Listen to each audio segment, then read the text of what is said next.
But before we begin, today's video is sponsored by Webnovel, the #1 ranked app in the US for book sales, available in both the Apple and Google App Stores, with over 75 million people having downloaded it already.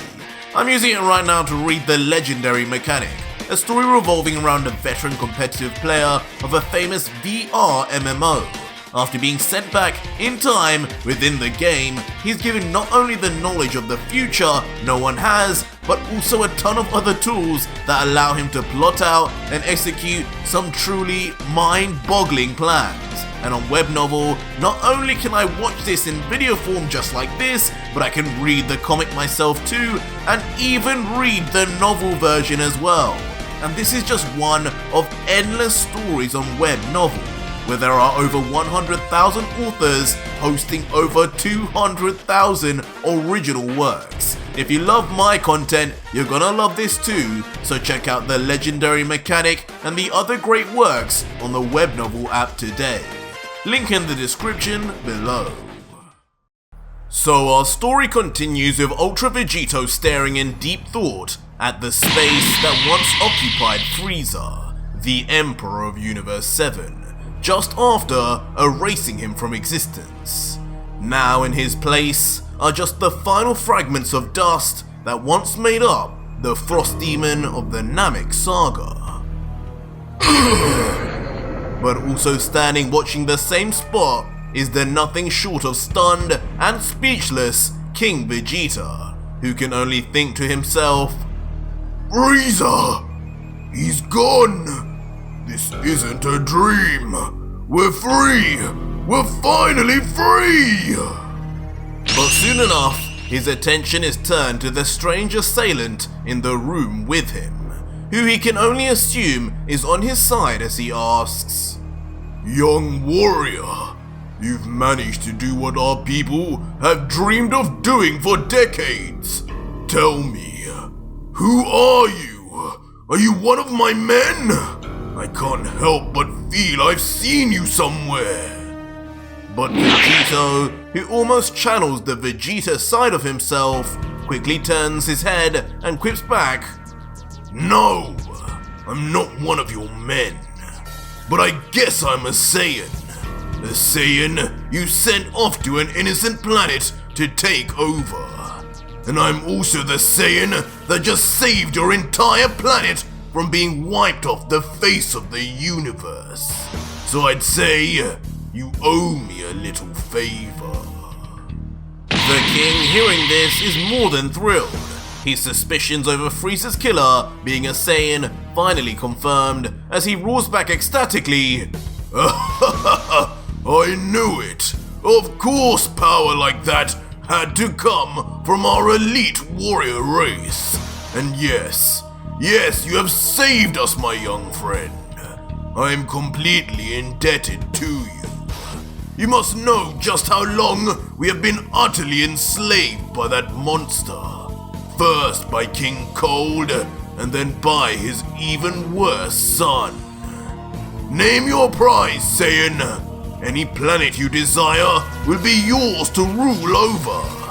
Their women, all yours to do as you please."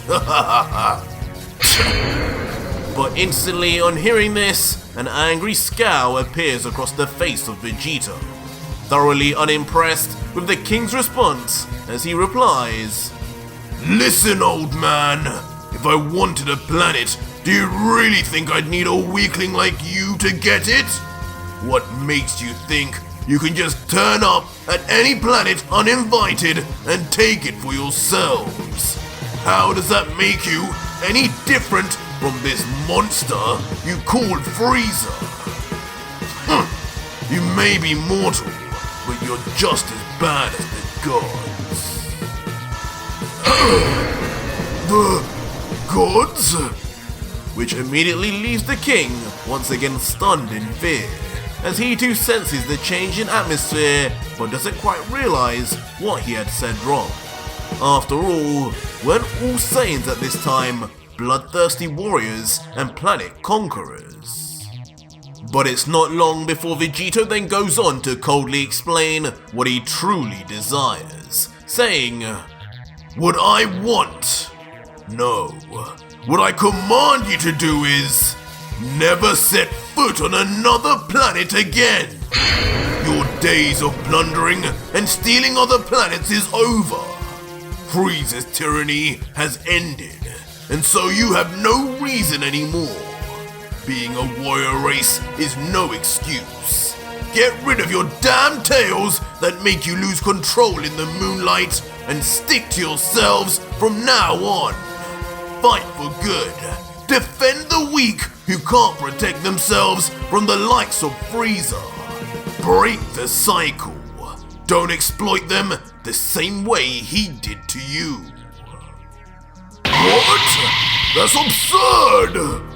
Of course, immediately after hearing this, the king can barely even believe what he just heard, and from a fellow Saiyan no less, as he responds back, "What do you mean, remove our tails? Are you sure you're a Saiyan? That is the source of our power. For millennia, we have had them. We have these specifically for taking over planets. No population alive can handle us once we transform. We may not have Frieza forcing us anymore, but traveling to other planets to take them over is how we survive." His face then changes to one of confusion as he continues, "Young man, you do know our very planet itself, now called Vegeta, was once called Planet Plant until we came. Planetary takeover is steeped in the Saiyan way. I'm afraid I cannot honor your request. I will not give up the power or the tradition of my people." But Vegito, hearing this, is completely unwavered in his demands, saying, "Yes, I know that already, King. After you fools destroyed planet Sadala. And how exactly did you do that? By transforming en masse to those Uzaru beasts, destroying the very planet that was your own." Huh? Sadala? How would you know about that? Only the Saiyan elites should know that information. But while King Vegeta remains surprised, Vegito turns around quickly and continues, "But fine. If you're so adamant on not changing, then I guess there's no hope for you or the rest of your people. If power is what you seek, then allow me to show you what true power is." Huh? No! Wait! Stop! As Vegito then callously brings a flat palm towards the king's face, in almost an identical way to how he did to Frieza moments earlier, just before erasing him forever. What is... But instantly, within the mind of King Vegeta, we then see what Vegito was truly doing, as rushing through in an instant are the memories and knowledge of each of the Super Saiyan forms, from Super Saiyan 1, 2, 3, God, and then finally Blue. Abruptly, King Vegeta then drops to his knees. That was the true power of the Saiyans? That is what we are capable of? Leaving the Royal Saiyan wide-eyed and in complete disbelief as his body begins to profusely sweat as he takes in the massive information Vegito had just imparted into him. Vegito, though, now done with what he wanted to do, walks away as he places 2 fingers on his forehead, readying his instant transmission, until he finally lets out one final command to Vegeta. "Remember what I said, old man. I'll be sure to check in on you one day. But one more thing before I go. In around 40 years from now, Beerus will be back, and he'll be looking for a Super Saiyan God. Don't you dare let him walk all over you again. Use what I showed you to full effect, or you will regret it." and just like that, then vanishes. Before then eventually reappearing outside the ship, back in space, curiously with his hand out, ready to stop a certain speeding Saiyan spacepod. Ouch! But once the spacepod reaches a complete halt on the palm of Vegito's hand, we can see exactly who is inside. And it is none other than the young Kakarot, otherwise known as our hero Goku, who had just been sent off to Earth by his parents in hopes of saving his life. Who are you? Dad? The young Saiyan, who still has tears on his eyes from his premature goodbye to his family, just wonders who the strange red-tinted character he can see outside the thick crimson glass of the pod is. But Vegito, looking down with a smile, recognizing himself, just says assuringly, "Oh, Kakarot, you didn't change much at all when you grew up, did you? It's like looking at Goten all over again. Sit tight, little one. This time, you won't need to bump your head." And just like that, Vegito vanishes once again. Then appearing finally back on the ground of what is presumably planet Vegeta, as two somewhat familiar figures watch on from afar, as one of them says, "Hey, Bardock, look over there." As we finally then see who the duo are, as they are revealed of course to be Bardock and Gine, the mother and father of Goku, as pure confusion comes over their faces as they see their son, who they just sent off, seemingly back now with a strange, topless older man, leaving Bardock to question, "Huh? Kakarot? What the hell is going on here, Gine?" I don't know. Huh? Vegito, though, is left equally confused at who the two Saiyans looking at him are, thinking, "Who are they? Wait, that man, isn't that Kakarot's?" Before eventually, a smile comes across the fused Saiyan's face when he finally realizes the unmistakable resemblance between Bardock and Goku, as he lets out, "Look at that hair! That's Kakarot all over! So that's my mother. Go figure, she reminds me of Chi-Chi. Hey, you there! But with their identities figured out, the confident Vegito then quickly and without warning shouts out to them, while at the same time opening up a new time portal. And as Vegito leaves, with comedically just half his body sticking out, and with a big grin, he says, "Just to let you two know, Frieza is dead, and your planet is safe. Young Kakarot doesn't need to be sent off. Take care of him, okay? He's going to be a real surprise. A heck of a lot more than Raditz at least. Goodbye, mother, father." Before finally then leaving. But of course, that final line leaves the young mother more confused than anything now, as she's left muttering to her husband, "Bardock, did he just call us mother and father?" But meanwhile, back with Vegito, a time portal opens in yet another unknown timeline, and the Saiyan softly steps out with a thud. As he looks around, we see he's on a crumbled and battle-scorched ground, white familiar tiles with clouds nearby. And as the scene zooms out, we finally observe that Vegito is back on Earth, standing on a Kami's lookout that has seen better days. Vegito looks around carefully, but notices something is definitely off, letting out, "It looks like the time rings took me exactly where I wanted.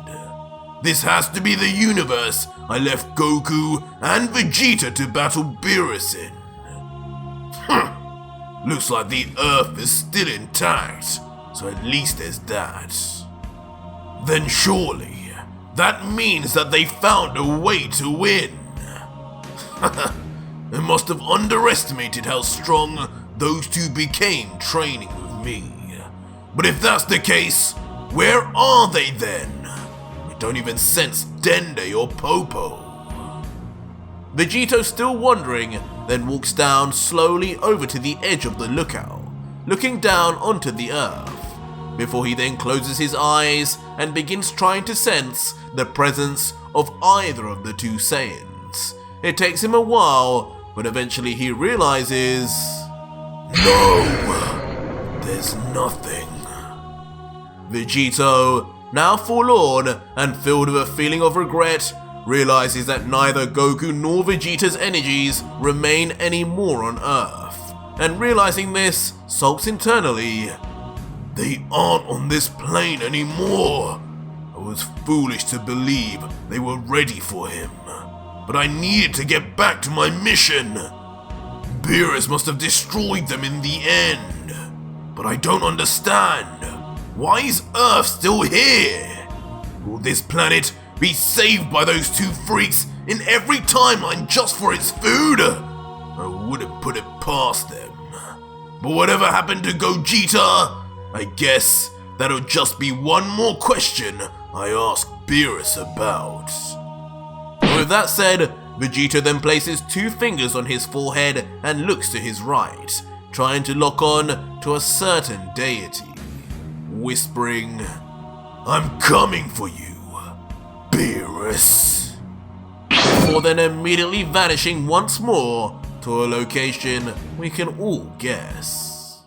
Eventually arriving on a familiar divine planet with an even more familiar set of legs and dress standing in front. Huh? And who just might you be? As is revealed, of course, to be the angel attendant of Universe 7, Whis. But not soon after questioning Vegito, the angel in all his wisdom begins to put things together and thinks inside. Wait a minute. A mortal knowing the location of the gods, and there's no doubt he seems a Saiyan in stature. Could this be? But the impatient Vegito, who hasn't got time to be waiting for Whis' approval, just yells out commandingly, "Whis! Cut it out with that silent treatment. I'll tell you who I am in due time, my friend. But first, you tell me where your damn destroyer is. I have a bone to pick with that cat, especially after what you two did to Son Goku and Vegeta."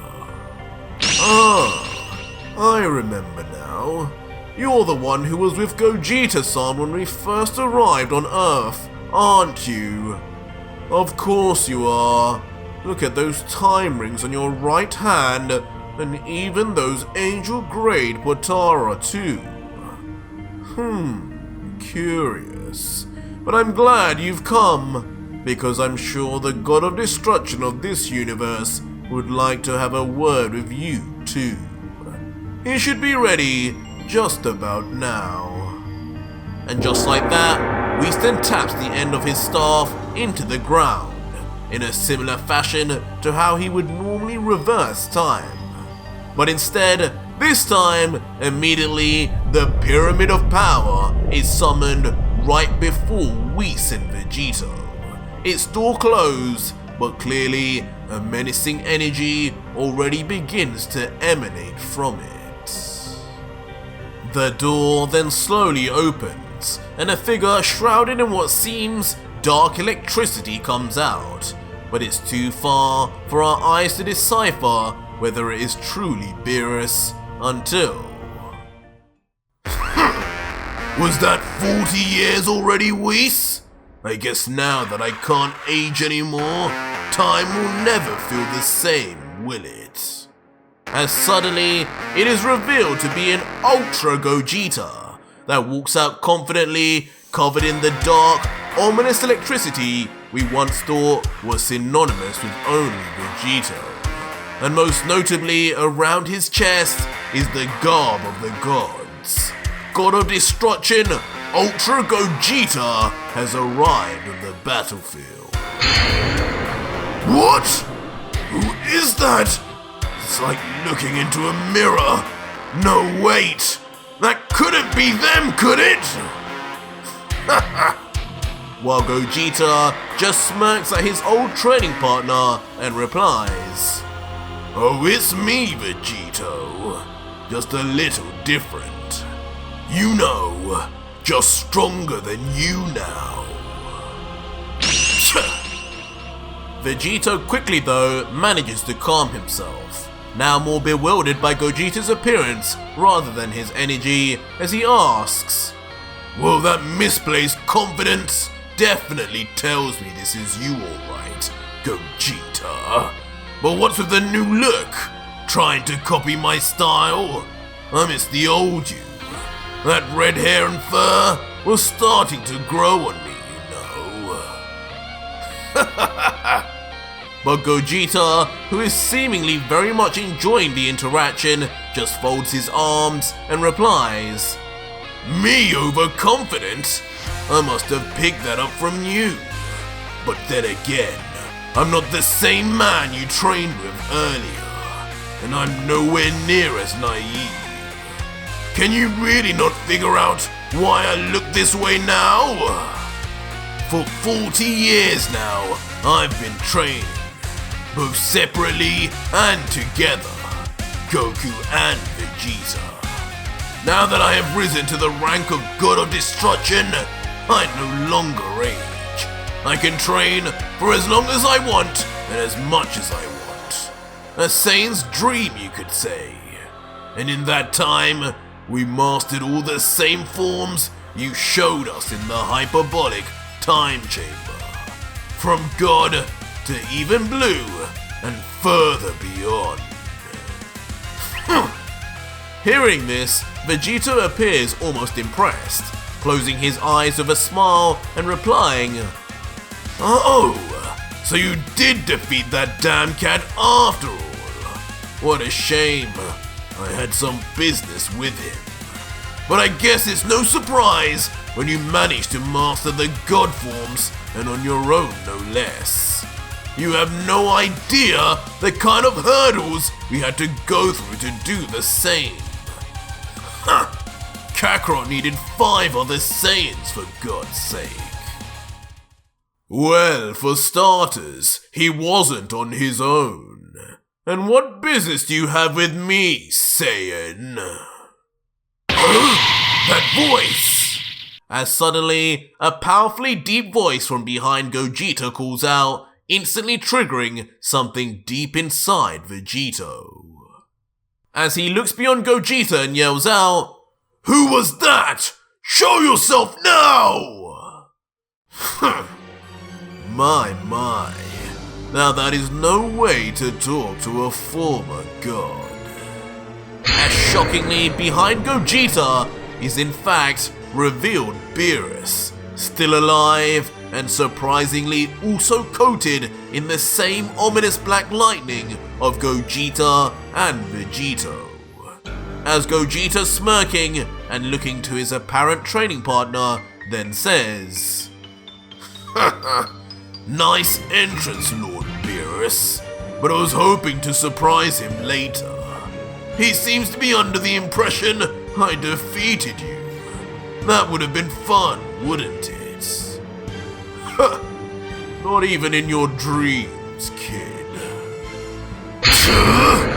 But Vegito, meanwhile, is far from being in the same jovial mood as the other two gods, as instantly he swings his arms back and readies himself to attack, yelling, "Beerus! You're still alive!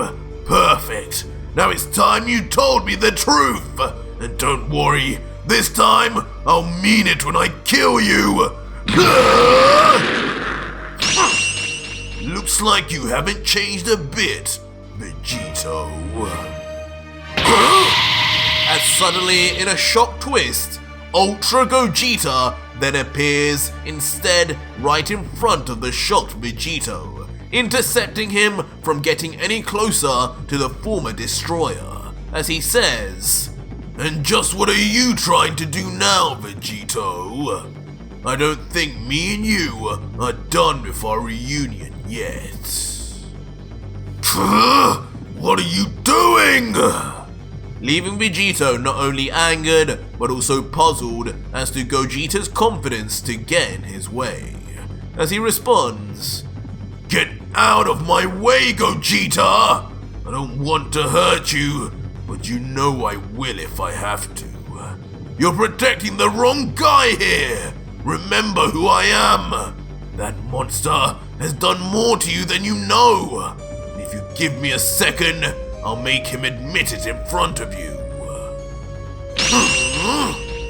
This comment from Vegito, though, seemingly sparks the interest of Gogeta. He replies, but it's not quite clear if he's being sarcastic or not, saying, "Really? Lord Beerus a monster?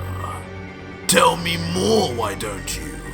And then maybe I'll think about letting you attack my teacher." "Fine!" And Vegito, hearing this, then lifts his arm ecstatically and indeed begins explaining the truth of Beerus, saying, "Let's start off with teacher." What a lie that was! Would a teacher be the one responsible for the complete annihilation of your home planet and species? Yes, that wasn't just Frieza, but instead Beerus himself who gave him the go-ahead. He's the one who commanded Planet Vegeta's destruction. And the worst part about it was just so you could become what you are now. So you could become the damn next god of destruction. I don't blame you, as you didn't know, but you've played right into his trap. Do you understand? And for a moment, there is silence as Gogeta takes on the information until... Oh man, you're great! You really are too good at making these fictional stories up. Oh, Vegito. Fool me once, shame on you.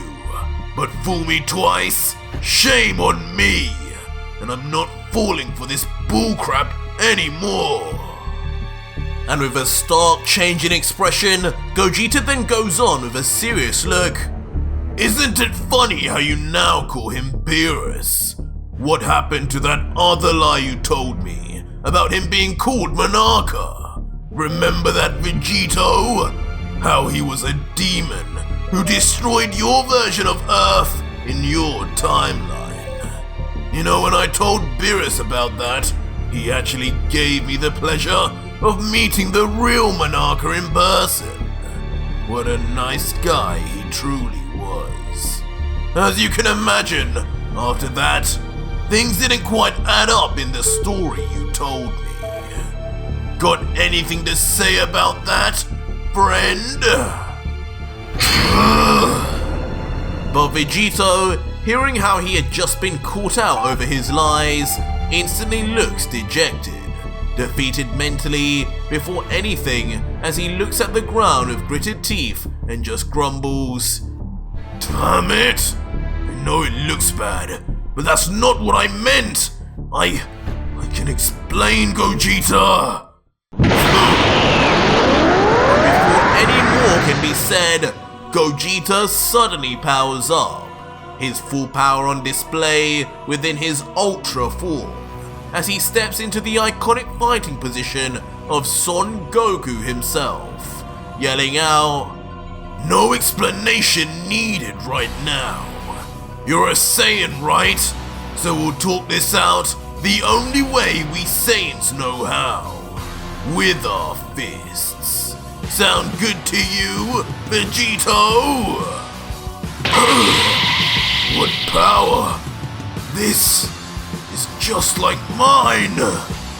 Vegito, reacting to Gogeta's power-up, initially can only cover up his face from the pushback of the Saiyans' energy.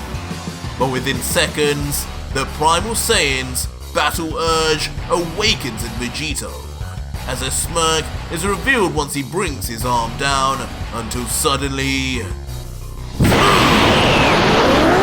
Vegito 2 in unison then immediately transforms into his Ultra form, his body surrounded in a thunderous aura, now poignantly in the signature battle stance of Vegeta. And with a smirk on his face, he lets out finally... You know, you might be just one god I feel bad for killing. So be it, Gogeta. Show me what you can do!